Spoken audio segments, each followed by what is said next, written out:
जय जय रामकृष्ण हरी. श्री सद्गुरू महाराजांची अशीच प्रवचने श्रवण करण्यासाठी कीर्तन प्रवचनमाला या यूट्यूब चॅनलला लाईक, शेअर आणि सबस्क्राईब करा. जय श्रीराम. श्रीराम जय राम, जय जय राम. श्रीराम जय राम, जय जय राम. श्रीराम जय राम, जय जय राम. श्रीराम जय राम, जय जय राम. बोलिए हनुमान जी महाराज की जय. हमारी संस्कृति, हमारा समाज, मनुष्य ने संस्कृति से समाज के लिए जीना चाहिए और अपने संस्कृति के लिए भी जीना चाहिए.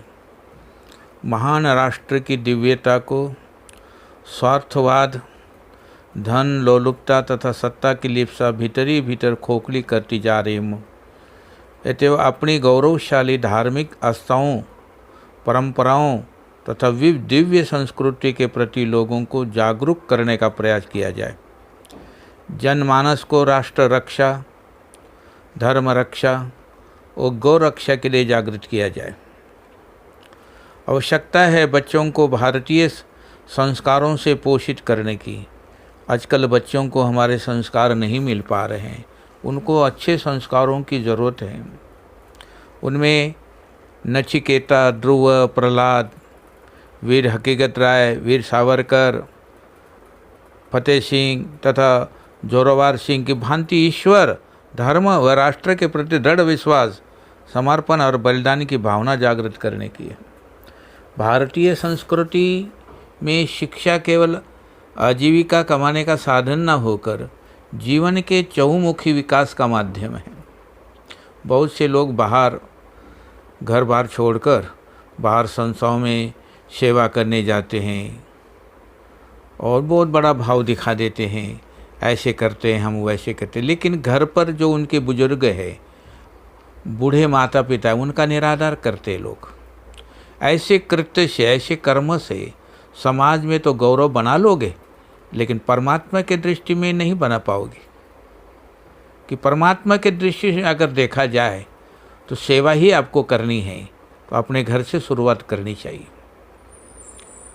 गृहस्थ आश्रम में रहकर ये मत देखो कि आपके लिए कोई क्या कर रहा है. इससे परिवार में कलह का वातावरण तैयार होता है. इसलिए ये देखो कि आप किसी के लिए क्या कर रहे हैं. बाहर की अंधी दौड़, फैशन और कथित आधुनिकता के नाम पर परंपराओं एवं मर्यादाओं का हनन निसंदेह अत्यंत चिंताजनक स्थिति है. ये बुरा हाल है. कोई नारी घर से निकलती है बाजार के लिए तो सिर के ऊपर उसका पल्ला नहीं रहता है. वो मान मर्यादा नहीं, वो अपने आप एकदम स्वतंत्र बनकर चलती है. इसके प्रति महिलाओं को विशेष रूप से जागरूक रहने की आवश्यकता है.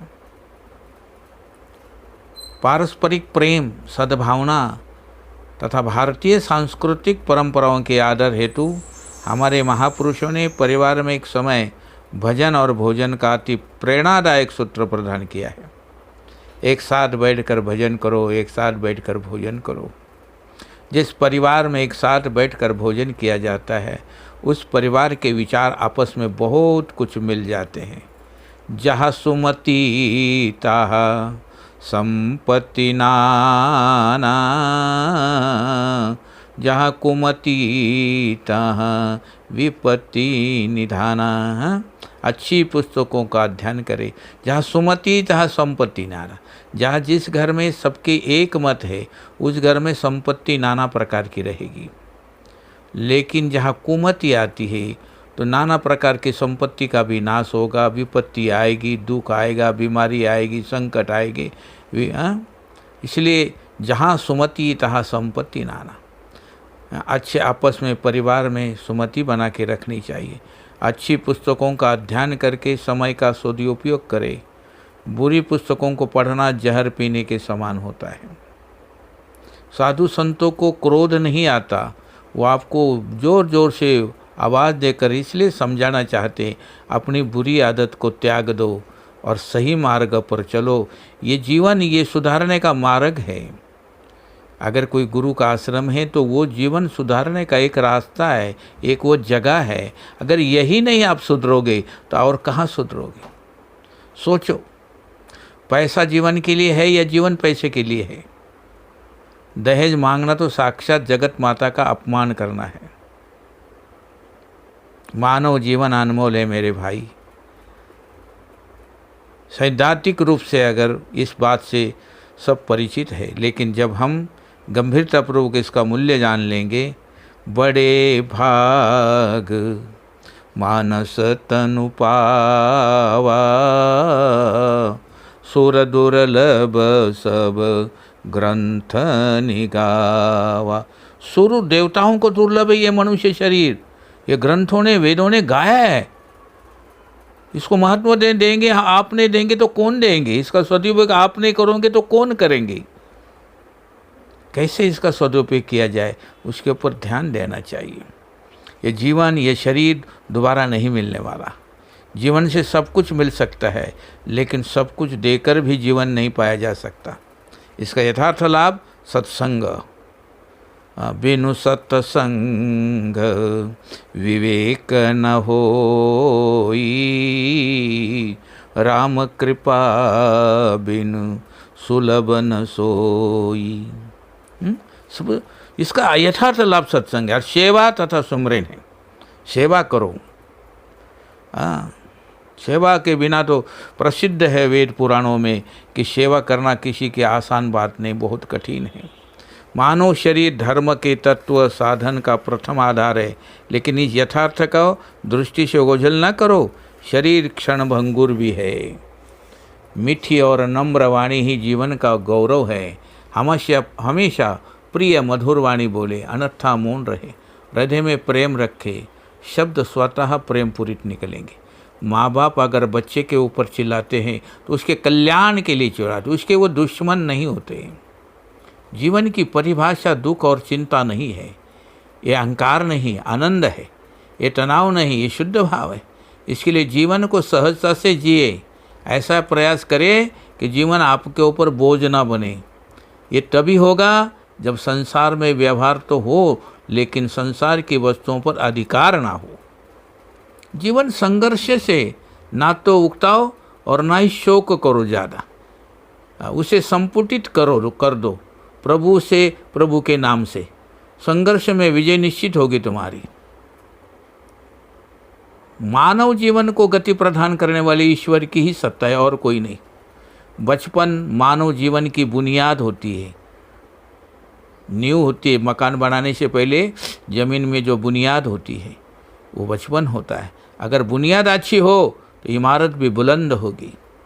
यदि सबको सम्मान दोगे तो तुम्हारा जीवन मिश्री के समान मीठा होगा। मिश्री यानी खड़ी साकर, मीठा होगा। अपनी परंपरा के अनुसार अपने प्रभु और गुरुदेव का नाम लेकर आप अपना जीवन अच्छाई की ओर अग्रसर कर सकते हैं। और एक बात और बताऊं, अपने को जान लेना ही जीवन की सफलता का रहस्य है। अपने मनोवेगे को काबू में रखकर व्यवहार कुशल बनो। किसी घटना के तहत बेचैन होकर अशांति मोल ना लो।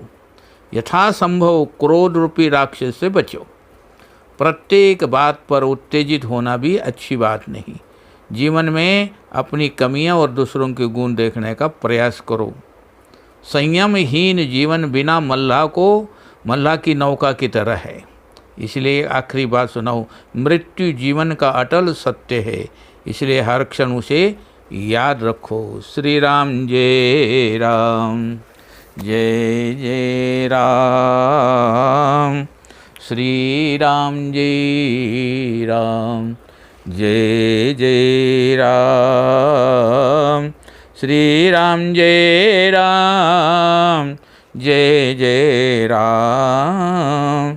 श्री राम जय राम, जय जय राम।